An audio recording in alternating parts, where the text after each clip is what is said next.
Esses dias para trás, um dos meus vídeos do confessionário começou a criar mais corpo do que eu estou acostumado. Estou falando do vídeo sobre o Vegeta.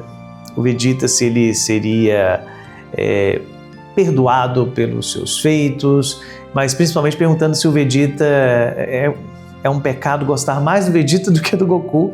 E lá eu falei que não é pecado, porque o Vegeta é de fato um personagem melhor e as pessoas ficaram um pouco incomodadas com isso. Então eu resolvi trazer esse tema um pouquinho para cá, para a gente poder elucidar um pouquinho melhor sobre a história do Vegeta e o que ele pode nos ensinar dentro do contexto da doutrina cristã. Então, antes de qualquer coisa, a gente precisa entender que o Vegeta ele é construído como um vilão no primeiro momento, depois ele se torna um anti-herói e acaba que ao longo da história ele pode até ser chamado de herói, levando em consideração que ele tem um processo muito profundo de mudança de vida.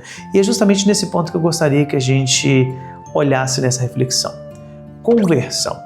Dentro da doutrina católica, o que é conversão? Porque muita gente que entende que conversão é simplesmente mudança. Mas mudança é um termo um tanto quanto raso para poder definir conversão. Conversão, na verdade, está mais ligada ao termo grego metanoia, que significa mudança radical, quebrar um ciclo. Tanto que dentro das leis de trânsito, quando a gente fala conversão, é no sentido de mudar a direção. Você está indo para um lado e você quer retornar para passar pelo outro, então você faz uma conversão. Então é uma mudança radical, você deixar um caminho que você estava seguindo e passar a abraçar um outro caminho. Não é simplesmente dizer que mudei, etc. Não, é algo que precisa de fato ser vivido e presenciado nas atitudes cotidianas. E nesse ponto a gente pode ver que é de fato uma conversão aquilo que o Vegeta passa ao longo da história da saga de Dragon Ball. O Vegeta, ele é o clássico personagem que carrega em si todos os estereótipos possíveis de arrogância, prepotência, orgulho. Nós estamos falando, afinal de contas, gente, do príncipe dos Saiyajins. Não pode ser! É o Vegeta! Cara que vem, do planeta Vegeta, com um pai chamado Vegeta, e ele se chama Vegeta. É bem engraçado isso, eu não podia deixar de fazer essa piada.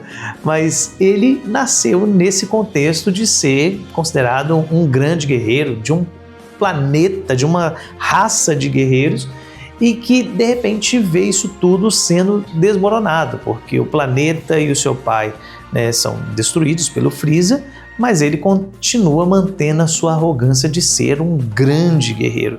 E de fato ele é um grande guerreiro. Só que o problema do Vegeta, nesse primeiro ponto, é que ele acredita que a sua força é o seu bem maior. A força é tudo aquilo que ele tem. Então por isso ele precisa ser o guerreiro mais forte. Para ele tudo é medido em números. É muito icônico, o scanner que ele usa nos primeiros momentos e que ele fica assustado quando vê lá o poder e fala, é mais de 8.000, um clássico isso. E de fato, isso traz um pouco do tom de que é esse personagem. Alguém que está preocupado somente com os primeiros lugares. E a partir do processo, do encontro com outro Saiyajin, que é o Goku, ou Kakaroto, como ele fala, que é o nome original, um Saiyajin de classe baixa, de uma família pobre, simples, e que luta um igual por ele, sai até vitorioso, é que as coisas começam a mudar no coração do Vegeta, que ele começa a perceber que talvez existam pessoas mais fortes, talvez existam pessoas mais importantes, talvez existam pessoas que tenham mais destaque do que o príncipe dos Saiyajins. Mas o que vai fazer de fato essa mudança começar a acontecer é aquilo que dentro da teologia nós chamamos de graça comum. A graça do cotidiano. Depois do embate com o Freeza em Namekusen e que as pessoas voltam para a Terra, o Vegeta resolve passar um período ali.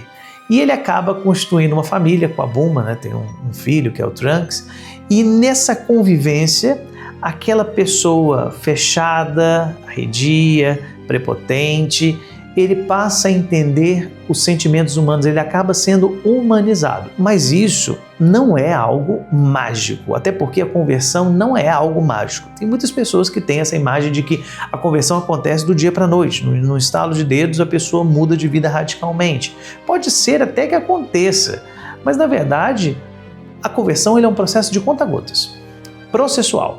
Uma coisa de cada vez, um dia de cada vez, para que ele possa ser verdadeiro, para que ele possa ser algo real dentro da vida da pessoa. Geralmente a tendência quando existe um radicalismo da conversão é que na mesma intensidade com que se converte, se volte para o outro lado. Então por isso que eu acho que o Vegeta é um personagem extremamente humano, extremamente bem construído pelo Toriyama, porque ele vai passando por uns processos. No início ele ainda é rabugento, ele ainda é fechado, claro, tem características que são da sua vida, ele não vai perder isso, mas aos poucos ele vai entendendo o sentimento. O convívio com a sua esposa, com o seu filho, é muito importante aqui dentro dessa reflexão, porque reflete aquilo que, para nós católicos, chamamos de igreja doméstica.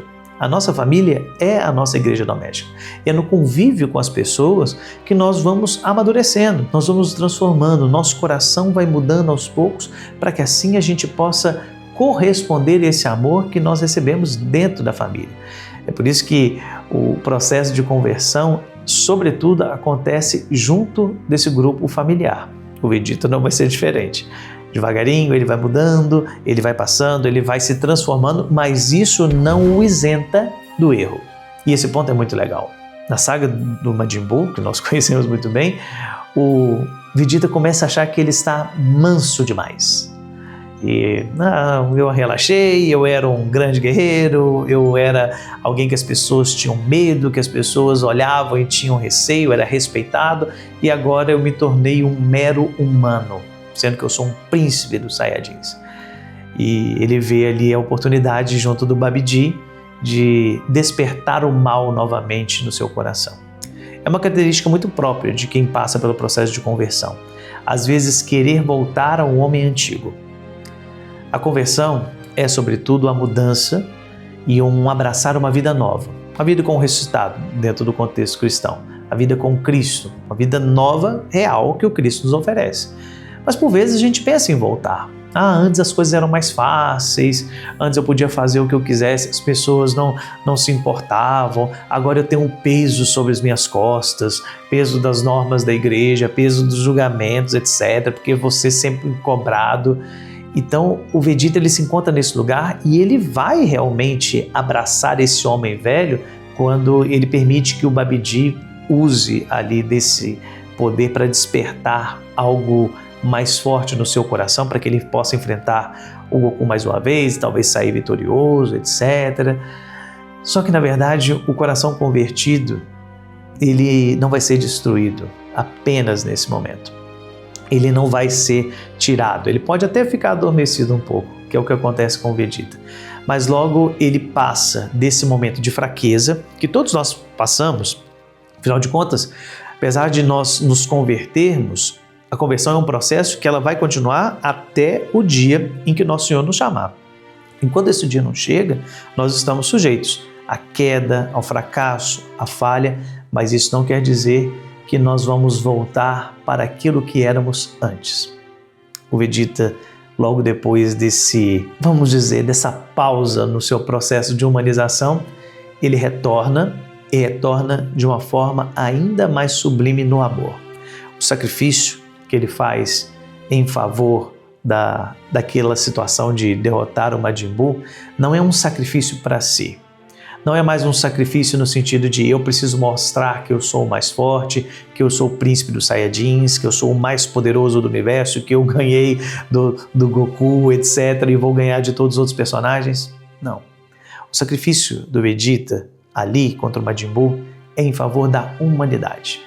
Ele pode não dizer isso com as palavras, afinal de contas, ainda existe um orgulho, uma prepotência no Vegeta e vai continuar existindo depois na Dragon Ball Super, etc. Sempre vai ter um pouco disso. Mas agora existe algo maior.